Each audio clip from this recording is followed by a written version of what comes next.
guys, magandang hapon. Meron tayo dito isang Trek Marlin 6. So yung gagawin natin, mag-overall cleaning tayo mga guys. So alam niyo naman kung paano ito magbaklas, magtakod, saka ito ng mga bearing, no? So gusto ko lang ipakita sa inyo ang unit. And then, ipapakita na lang natin mamaya sa inyo ang aton mga bearing sa pagbaklas. And then, pakita na lang limpyo na, di ba? So gusto ko makita ninyo guys, ang unit na naka-Fox 34 sa. So naka 1x12 sa, rewaya 12 no? Nga kags, so yun. Yung kags niya nga malimpyo ba pero hugasan pa rin natin yan para at least mamaya. Sabi so, bigid, oh, ayan. Yung tire niya, naka-Victoria siya, naka-Victoria.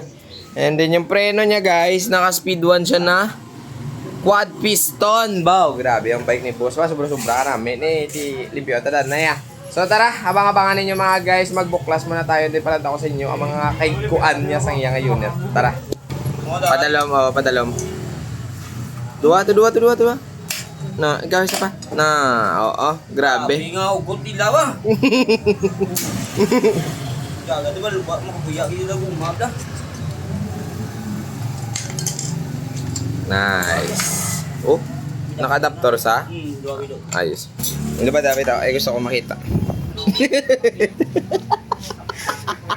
Dali na lang kagi.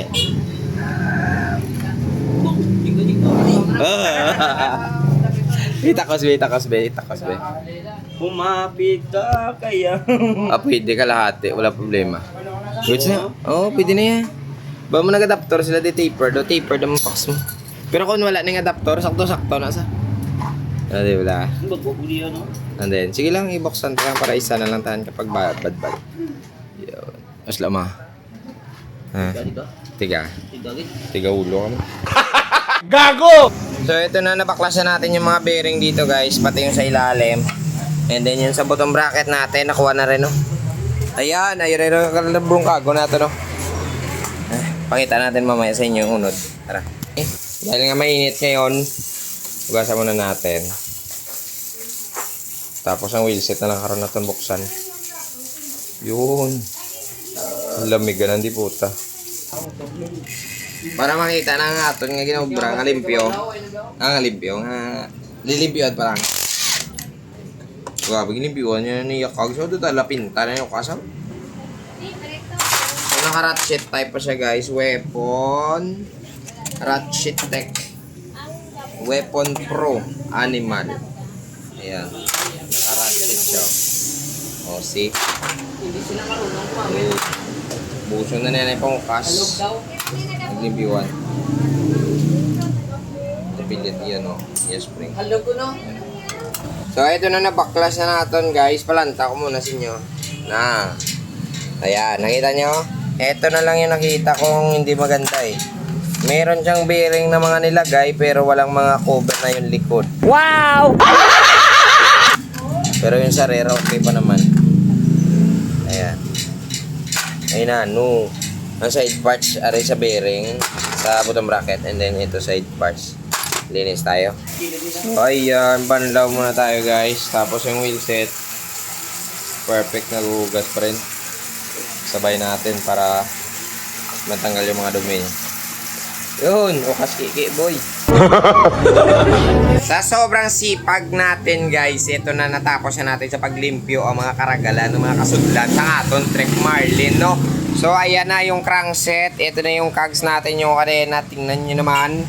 Ito yung mga bearing natin, yung mga silyo na pambuksan na, ubos sa limpyo, pati pre-up. Ano nang iyang habon na, ang tire syempre nakuskusan na mayo.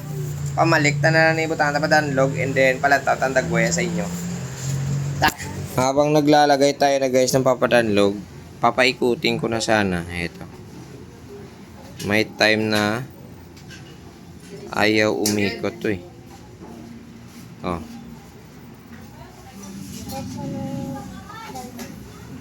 Yun. Sumasabi.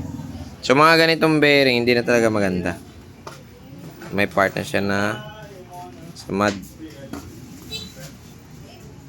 Yun. Oh. Yun. Umipilit. Tingnan natin yung iba. Okay, good. Ito. Ito sabi. Pag nasa kamay mo talaga, makikita mo o mararamdaman mo na wala sa sangit. So, ito na lang yung problema natin, yung isang 690 to. Kumuha ka nga ng isang 690 to. Ayaw umikot nito yun. Ito na, magulot na lang. Ayun, perfect. Yung bottom bracket, so alam ko naman, nakabalo ka mo kung paano ito na magbutang gagamit. Dito na tools, no? So, before na maggamit yung tools, lagyan mo na ipapadanlog para at least safe na safe ang yung mga bearing magpasok. Hindi siya makakalawang.